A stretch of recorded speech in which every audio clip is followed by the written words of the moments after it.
Hey, what's happening? This is Real Talk with me, Nick, keeping you guys company, keeping you guys entertaining, keeping you guys up with all that's happening in the UK. And yeah, we were talking about a lot of things today, and like Prince Philip dying, and the Northern Ireland issues, the Belfast issue, and the violence in Belfast, and how Prince William is talking about the climate change and all of that. And I was talking about COP26 and why is it happening in Glasgow and why is it happening this year? Well, Prime Minister Boris Johnson that had pledged, back in 2020 that would be the defining year of climate change when he joined Sir David Attenborough to launch the next United Nations Climate Change Conference. So essentially, the COP26 event is a global United Nations summit about climate change and how countries are planning to tackle it. And it was due to take place in Glasgow from 9th and 19th of November, with more than 200 world leaders due to attend. But when Corona arrived, that all changed. So the COP26 was moved to the 1st and the 12th of November 2021. But many young activists from around the world are meeting at an online conference called Mock COP26 on the original date. So what is this whole COP26 all about?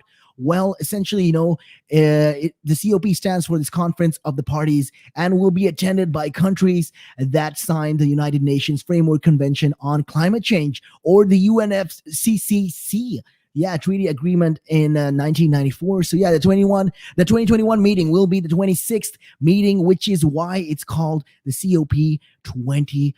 So the last conference, the COP25, was held in Madrid, Spain in November 2019, with Greta Thunberg giving a big speech at the event. So the COP meeting in the Madrid finished with a lot of issues, a lot of these big issues that was not completely and thoroughly rather resolved. So this is just some of the things that they were talking about. And but there was an agreement though that was made about cutting carbon dioxide, a gas that had caused global warming. So each nation agreed to devise a plan to cut their carbon emissions by the next conference in Glasgow. So at the heart of this discussion over the last few years has been the Paris Rule Book.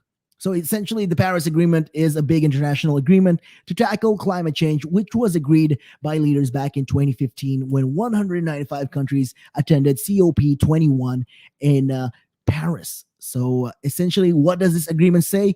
It says nations must reduce the amount of harmful greenhouse gases produced and increase renewable types of energy like wind, solar, and wave power. The other thing that it said this agreement continues to say is that keep global temperatures increase well below 2 degrees, or that's 3.6 Fahrenheit, and try to eliminate it to 1.5 degrees Celsius. So reviews, progress made on the agreement every 5 years and spend $100 billion a year in climate finance to help poorer countries by 2020, with a commitment to further finance in the future. However, in 2020, the United States, officially pulled out of this deal, although President-elect Joe Biden may rejoin. And there's still lots of debate about how the agreement goes should be achieved. So essentially, what can we expect from COP26? Well, the COP26 will be the biggest summit that the UK has ever hosted. So it's being described as the most significant climate event since the 2015 Paris Agreement, and presidents and prime ministers from around the world will be reporting back on how progress since the Paris Agreement, and hopefully there'll be some new decisions on how to cut carbon emissions. So what is the UK doing about climate change? Well, the government declared 2020 a year of climate action, as well as the targets for changing to electric cars. The government has pledged to reduce the UK's carbon emissions to net zero. So this essentially means that, releasing virtually no carbon by the year 2050. So this means emissions from other areas like, transport, farming, industry will have to be avoided completely, or offset by sucking CO2 out of the atmosphere.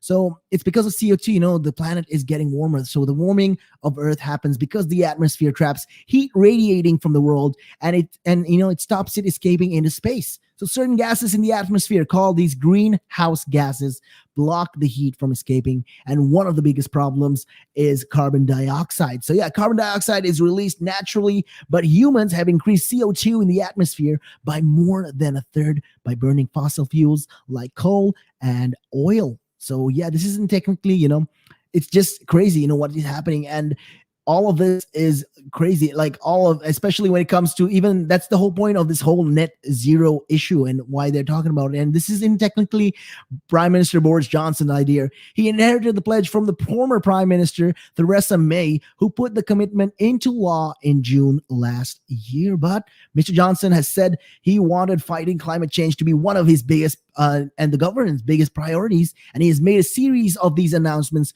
around renewable energy, national parks, and protecting the environment. So have these previous COP events ever even made an impact? Well, the COP26, the conference in Madrid, became the longest on record, finishing almost 2 days later than planned after more than 2 weeks of tense negotiations. So it is hoped that the conference would show that world leaders were aware of how much needed to be done. And instead, the main focus ended up being climate activist Greta Thunberg, who arrived from her transatlantic journey by sailing boat just in time to join the event. So there was also big protests by young people angry at the lack of progress made by leaders to fight climate change in the Spanish capital. So yeah, and all of this, despite the discussions, countries couldn't agree on areas like offsetting carbon and financial aid for developing countries. So yeah, these topics will be discussed again later this year's conference. So the UN Secretary General Antonio Guterres said he was disappointed by how little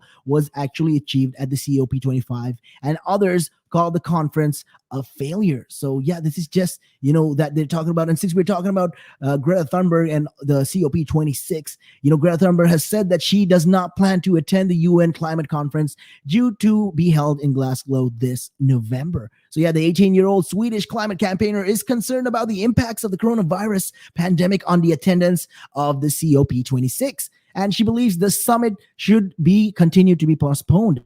I mean, that's what she's saying. And she says the UK government, which is hosting the summit, should wait until global vaccination rates have risen. So yeah, the summit will bring together world leaders with the aim of agreeing a plan to tackle climate change. So Ms. Thunberg's decision is likely to be a significant blow for the UK's government. The activist has attended, every major climate conference since her first protest outside the British Parliament, the Swedish Parliament, 2.5 years ago. She also said, this needs to happen in the right way. Of course, the best thing to do would be to get everyone vaccinated as soon as possible so that everyone could take part on the same terms. So the UN's meeting has already been delayed once from November 2020, and there has been rumors that it may be postponed again. So the last two conferences of the parties, COP summit, has had more than 20,000 attendees, and the UK is understood to have been working on these bases that at as many as 30,000 people could attend in Glasgow. So yeah, at the end of the last month, the sources in Downing Street and